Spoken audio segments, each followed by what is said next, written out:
Thank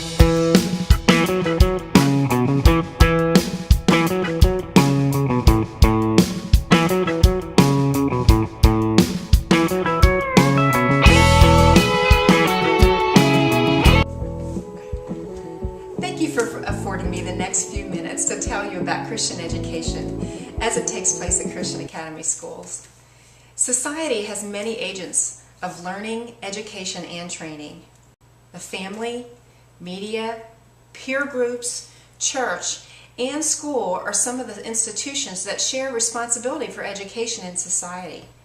Not all of these facets of society function with the same set of beliefs and values, yet they all influence the thinking, beliefs, actions, and values of the students. A wise man once said, "See to it that no one takes you captive through hollow and deceptive philosophy." Beware. It is wise to look for evidence of the philosophical roots of the schools you consider. The predominant philosophical beliefs from media and the American culture seem pragmatic and relativistic, where reality and truth are based on personal experiences and it changes based on context and the social conditions. All educational practices are rooted in a philosophy. The philosophic starting point leads to varying educational practices. While education is a deliberate process with a desired goal, that path to the desired goal is influenced by the beliefs held by the public. It's important to understand the philosophy of a school and see if it sticks with that philosophy despite the beliefs portrayed by the greater society. Allow me to walk you through the foundations of Christian education as addressed at Christian Academy schools. Did you realize that educational institutions provide answers to what are considered to be primarily religious questions? These supposed religious questions, of which all schools, public and private, take a position, include the following. What is truth? Where did everything come from? What is valued? How do people come to know things? While these questions may seem religious, every person's belief system or worldview, whether that person is religious or not, has an answer to these questions. Education is governed by a set of convictions that are religious, as they are matters of faith and belief. All schools are faith schools. Life cannot be separated into public education life and private religious life. For every Muslim, every Jew, for every atheist, all aspects of life are viewed based on a level of commitment to a set of beliefs. Likewise, for committed Christians, every aspect of life, including a child's time at school, is spiritually significant. What about your family? What are your beliefs about education? What is truth? Some schools rely on the philosophy that truth is seen in the usefulness and workability of satisfactory consequences. This philosophy, called relativism, says, what's true for you may not be true for the other guy. Other schools seem to profess that there is no truth. People are totally free and must take responsibility for themselves and their choices, and there really is no defined truth from this existential view. The idealist philosophers like Plato, he explained that unchanging universal truth was both spiritual and mental, existing in every realm such as politics, religion, education, and ethics. However, he did not see the value of science or personal experience. Aristotle, a realist philosopher, he believed that truth could be discovered through observation and reason, but lacking a spiritual component. From the biblical framework professed by Christian Academy schools, there is a balance of reason and spiritual presence. All knowledge and truth are absolute, and they come from God the Creator. People seek to make sense of their world through experience and reason. But God's Word provides principles to make sense of those experiences. The biblical perspective is that truth is objective, but not dependent on human interpretation. It is revealed to humans by the Word of God. How did people come to know things? Some schools adhere to the existential philosophy that children create their own knowledge by many varied opportunities, without a standard set of learning expectations.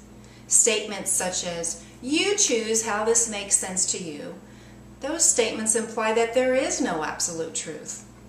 The realist philosophers Locke and Aristotle told how truth is revealed in analysis of circumstances. And Aquinas' perennial ideas acknowledge supernatural revelation that puts humans in touch with the mind of God.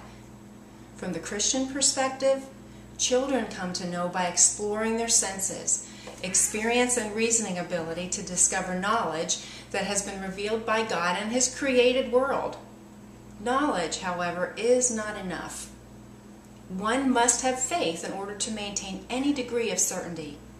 In other words, our means of inquiry and reason may provide facts, but without faith, they have no meaning.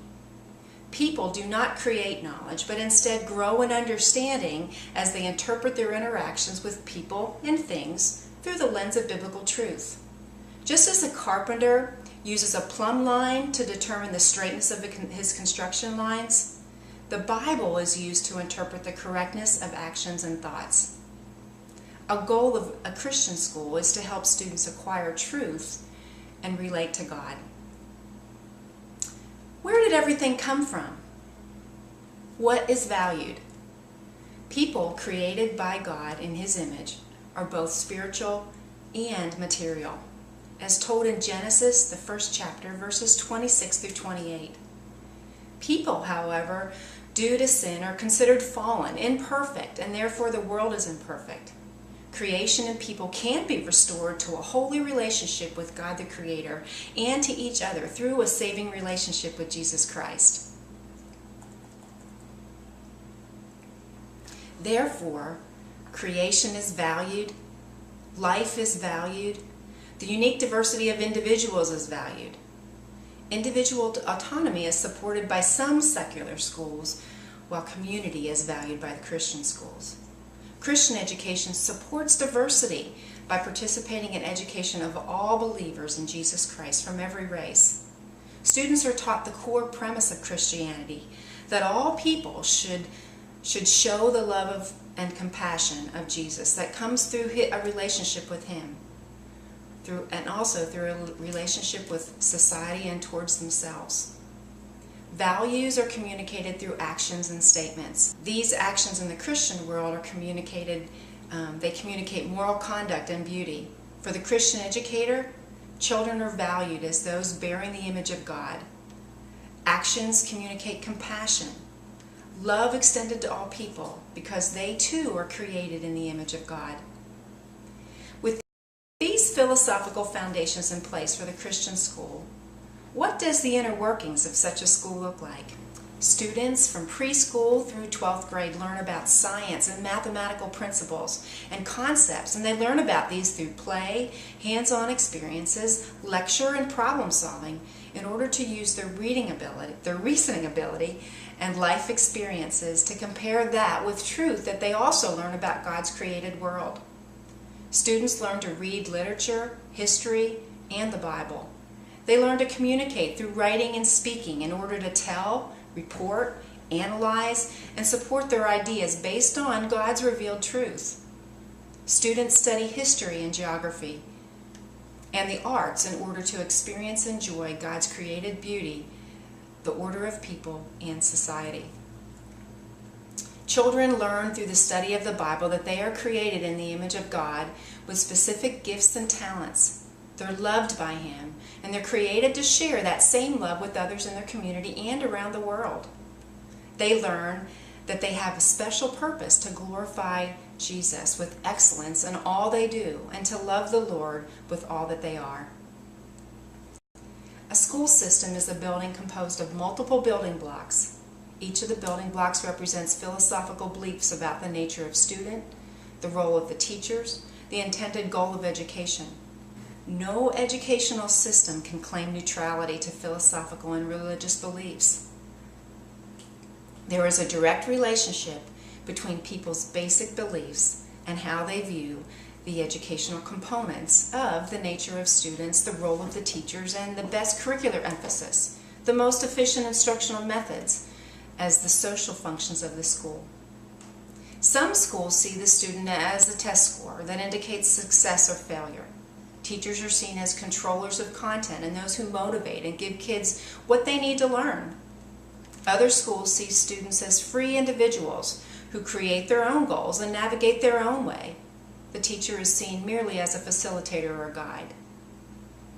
What is the nature of the student in the Christian school? As image bearers of God, children are active and purposeful, relational, rational, creative, and responsible. However, people are not equal with God and therefore dependent on Him and on other human beings. Students are seen as always in the process of transformation. This transformation is holistic, involving physical, mental, and spiritual change. Children are nurtured academically and spiritually by example and directly to become life learners who live by a solid ethical code. What is the role of the teacher? The idealist type of teacher views his or her occupation as a high calling, and their role is to encourage diligent study and manage the learning environment to promote questioning. The realist type of teacher provides instruction in a very orderly fashion and guides students towards scientific processes. The teacher in a Christian school uses the teaching methods modeled by Jesus. Christ's teaching methods involve discussion, demonstration, lecture, guided practice, and group work that focused on each student's heart and mind. Christian education does not just focus on developing thinking abilities and ideas alone. Christian education also focuses on emotional development of students. Teachers must be Christians themselves, guides and nurturers of faith, experienced in Christian living. Teachers are managers of learning. They must themselves continue to examine and inquire about God's revealed truth and fashion a learning environment that facilitates faith formation, as well as a mental and emotional development. With these philosophical functions in place for the Christian school, what are the benefits for this community where the school resides? Did you know that the benefits of Christian education to the community have been ongoing since the 1st century, and they're still occurring today? Christian private education has existed throughout history since the 1st century AD, when a subset of the population established a different set of philosophical foundations and educational boundaries from the larger culture. Because philosophical beliefs cannot be separated into private and public actions, the evidence of Christian education has the effect of strong families in the community.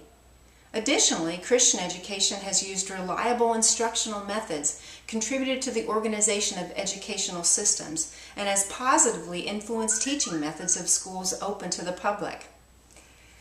The content of the education early on focused on the Old and New Testaments of the Bible, the teachings of Christ, and how to apply those truths to Christian living. Do you recognize the consistency from the 1st century until now with the curriculum? The primary method of instruction was through mentoring or discipleship that were reliant on positive, trusting relationships as opposed to the Greek and Roman methods of instruction that entailed strict discipline and punishment to motivate students. Between the 2nd and 6th centuries AD, as Christian education was rising, the Christian community had developed an organizational structure for education, 6 kinds of schools to provide the instruction in various forms. The predominant nature of these types of schools was instruction provided by church, clergy, and primarily to boys.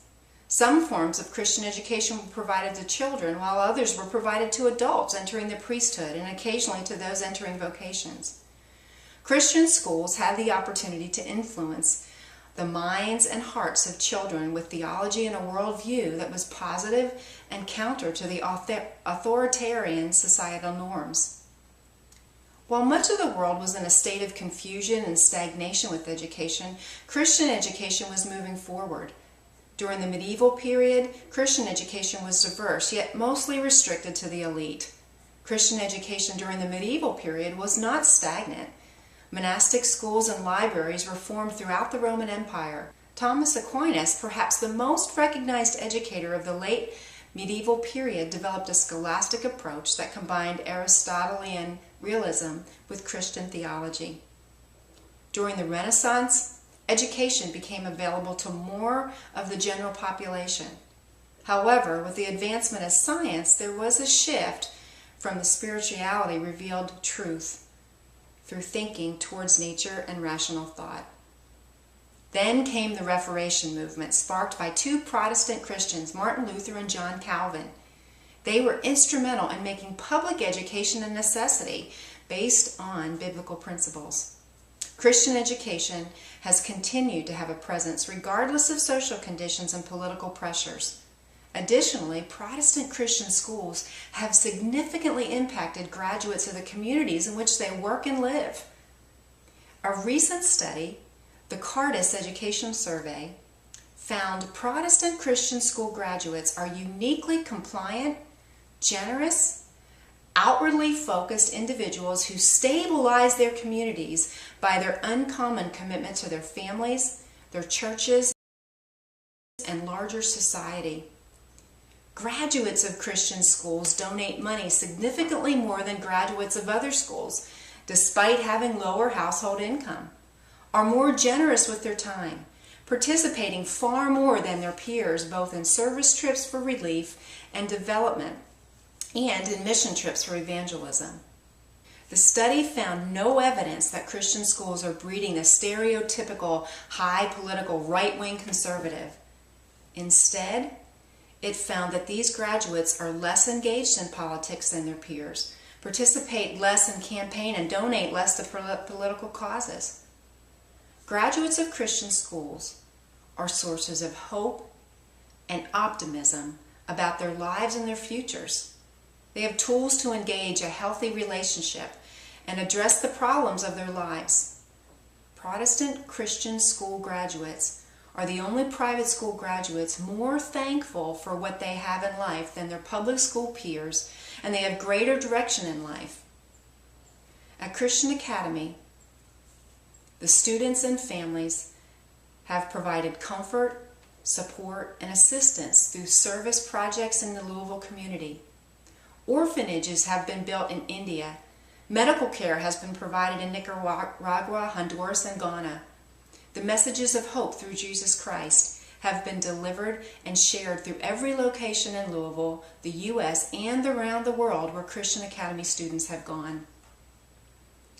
Isn't that the type of school that you want to have in your community? Isn't that the type of school in which you want to belong? I invite you to partner with the families and staff of our schools to maintain a positive influence on the community at large. Come visit us and see for yourself what we're about. Partner with us as we influence the world through service projects and mission efforts, both locally and worldwide.